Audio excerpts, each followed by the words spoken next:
Muchas gracias. Seguimos aquí en La Silla Rota conversando con Mariana Campos de la organización México Evalúa en un momento crítico para los trabajos del Congreso Federal, donde están discutiendo dos iniciativas fundamentales para nuestra relación con el poder público: el Sistema Nacional Anticorrupción y una nueva ley, una ley general de transparencia. Mariana, ¿cuáles son los aspectos donde esta ley general de transparencia está atorada? Sí, bueno, lo que se ve es que se están solicitando cambios que pretenden introducir mecanismos inadecuados para la reserva de información. Recordemos que la reforma constitucional establece el principio de la máxima publicidad como el eje rector de la política de transparencia, y esto, en palabras comunes y corrientes, significa que de principio toda la información gubernamental es pública y solo podrá reservarse de manera temporal por causas de interés público o seguridad nacional. Entonces, o protegerse los datos personales, ¿no?, así es, de los ciudadanos. Así es. Okay. Porque sí, también cuando se puede afectar, por ejemplo, un interés de un particular, ya sea su patrimonio, su vida, su salud, exactamente. Pero con respecto a la información pública, esa también se podrá reservar nada más de manera excepcional.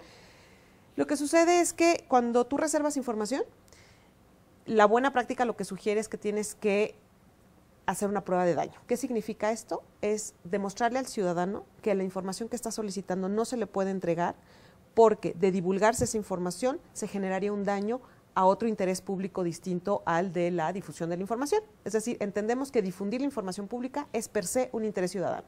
Cuando esa difusión afecta a algún otro interés público, tenemos a dos intereses públicos compitiendo, y cuando el daño de generarla es mayor al beneficio de difundirla, es cuando es legítimo reservarla. Pero para que al ciudadano le quede claro y para que además la autoridad no reserve información que de otra manera debe ser pública, es importante que se haga esa prueba de daño. Entiendo, ¿qué tipo de daño estamos hablando? Yo estoy de acuerdo que si como están los estándares internacionales, si se afecta la seguridad nacional, si se revela algún secreto militar, si se pone en riesgo la vida de una persona o de un funcionario público, típicamente en materias de seguridad pública, el Estado debe proteger esa información, ¿no? Pero de ahí en fuera, ¿de qué estamos hablando cuando se habla de un daño? Alguna vez ha habido experiencias donde dice, bueno, es que si el ciudadano obtiene esa información va a tener ventajas comerciales. Pues para eso se obtiene la información. ¿De qué estamos hablando cuando hablamos de daño? Mira, de hecho, debido a toda esta campaña en la que ha participado la sociedad civil, hemos pensado en algunos ejercicios hipotéticos donde pudiera haber información. Encontramos, por ejemplo, cosas como a lo mejor publicar el plano de un penal, pues pudiera ser información que no vamos a darle la ventaja a la sociedad sobre la autoridad. Pero ¿no? está previsto en la ley. Exactamente. Otro asunto pueden ser algunos procesos en donde haya deliberación. Me imagino a lo mejor una tasa de interés de reserva del Estado cuando va a negociar algún crédito. Pues si alguien le pide, quiero saber cuál es la tasa de reserva que se va a negociar mañana, pues a lo mejor no vale la pena decirlo. Pero como te dije en un principio, la reserva en general es temporal. Es decir, pues de aquí a mañana en lo que se negocia esa tasa de interés, pues no la puedo publicar, pero una vez después, no claro que la puedo publicar, pero no por principio. Estoy pensando en los estados, los gobiernos estatales, los gobiernos municipales, que están reservando información, alegando este tipo de preceptos, seguridad, no sé qué. ¿Qué tipo de información de seguridad nacional tienen los estados y los municipios? Ninguna. Ninguna. Sin embargo, ¿no crees tú que es ahí donde está también dándose una gran restricción y discrecionalidad? Totalmente, porque el concepto de seguridad nacional puede ser muy amplio.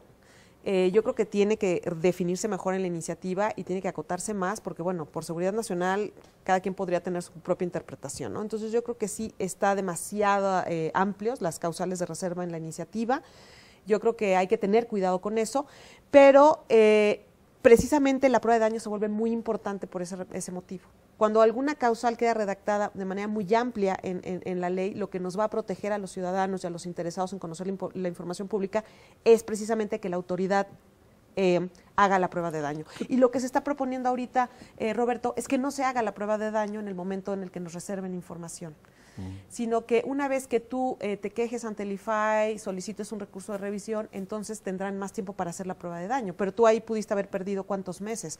Y perder tiempo en este tipo de procesos se vuelve sin duda una limitante de la transparencia porque aumentan los costos de transacción. ¿Quién está proponiendo eso? Lo está proponiendo, de lo que nos han comentado los legisladores con los que hemos participado y conversado, el consejero jurídico de la presidencia. O sea, es decir, Humberto Castillejos está proponiendo no suprimir la prueba de daño, sino simplemente ganar tiempo. Así, hacerla en otro momento. Y claro, siempre y cuando el ciudadano esté consciente que tiene derecho a un recurso de revisión y que además tenga el tiempo y los recursos para poder seguir persiguiendo este proceso. Este personaje, Humberto Castillejos, al parecer muy influyente, evidentemente tiene un cargo muy importante. Se le menciona a veces en los trabajos de la Corte, en los trabajos del Congreso, en la operación de órganos autónomos como el IFAI, como el IFETEL. ¿Ustedes como organismo ciudadano han hablado con él o es un fantasma?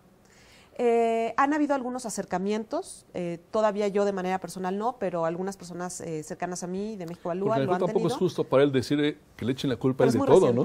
Sí, es muy reciente y bueno, quisiéramos escuchar desde luego más de sus argumentos, porque pues las prácticas internacionales lo que sugieren es que cuando tú estás sujeto a un principio de máxima publicidad, como es el caso de lo que estipula nuestra Constitución, lo procedente es que haya una prueba de daño para poder motivar y fundamentar esa actuación del Estado. ¿Y él se ha mostrado abierto a discutir con organismos de la sociedad civil este tipo de temas o no? Muy recientemente sí. Creo que en un momento pues estuvimos excluidos de este proceso. Te digo, en un primer momento participamos mucho en la realización de la iniciativa que te cuento el 2 de diciembre. Posteriormente vinieron estas preocupaciones por parte del Ejecutivo y ahí hubo un ambiente mucho más hermético por parte del Legislativo en donde quedamos bastante excluidos y bueno, ya que este tema ha subido de tono en los medios y todo, sí hemos pues reiniciado con una mayor plática e intercambio en el proceso. Estas reservas del gobierno federal se están expresando, me imagino yo, a través del PRI.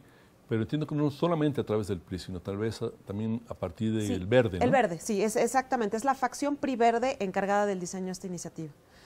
Y bueno, ellos lo que argumentan es que, por ejemplo, hacer la prueba de daño se volvería algo muy oneroso y mucha carga de trabajo para los funcionarios, pero nosotros diferimos porque precisamente el principio de máxima publicidad establece que la información debe reservarse de manera excepcional, por lo cual es que excepcionalmente en teoría tendríamos que hacer esa prueba de daño. Ahora, si tú traes en tu cabeza una lista de reservas o ves que se va a reservar mucha información, pues posiblemente sí podría ser más oneroso, ¿no? ¿Qué has escuchado por parte de los partidos, por parte de los otros sujetos obligados que se incorporan una con la ley? Entiendo que hay mucha reserva por parte de entidades como Pemex o la CFE. Correcto. Para participar en este proceso de apertura. ¿Qué estás sintiendo tú en estos ámbitos? Sí, totalmente. Creo que algo que está sucediendo es que se está solicitando que CFE y Pemex tengan un tipo de régimen de excepción a la ley general o a la ley federal incluso. Porque en algún momento se llegó a establecer que iban a tener más bien obediencia del régimen federal, dado que son organizaciones federales. Pero creo que el último cambio que se había solicitado es que estuvieran fuera de cualquier régimen y que ellas obedecieran sus propias leyes y sus propios reglamentos, que incluso ellos dicen que estos reglamentos y estas leyes son que incorporan buenas prácticas de transparencia. En ese caso no tendría ningún problema de incorporarse al régimen de la ley general, porque lo que establece el régimen de la ley general es un estándar, es un mínimo, y todos pueden en su momento trascender ese mínimo y ser mucho más transparentes todavía. Entonces, sí hay esa intención de que estas empresas queden fuera, lo cual a nosotros nos parece inadecuado porque la Constitución establece que todo ente público que use recursos públicos tendrá que considerarse un sujeto obligado, por lo cual ellos, por definición, por nuestra Constitución, están considerados un sujeto obligado. Muy bien. Mariana, estamos dejando fuera todo el debate del Sistema Nacional Anticorrupción, que también es bien importante. Si te parece, arrancamos el siguiente y último bloque con este tema. Con mucho gusto. Muchas gracias. Aquí seguimos en La Silla Rota.